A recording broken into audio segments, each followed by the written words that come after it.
ఉంటుంది, అంతర్వాహిని అయి ఉంటుంది.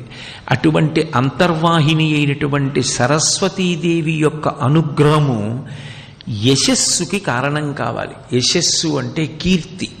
కీర్తి ఎవడు పొందాడో వాడు పరదేవతానుగ్రహాన్ని పొందాడు అని గుర్తు. అందుకే మీరు సరస్వతి అష్టోత్తరం చదవండి, లక్ష్మీ అష్టోత్తరం చదవండి, పార్వతీదేవి అష్టోత్తరం చదవండి, అమ్మవారి నామాలన్నింటిలో మీకు ఒక నామం తప్పకుండా కనపడుతుంది, యశస్విని అని. యశస్విని అంటే కీర్తినిచ్చున్నది.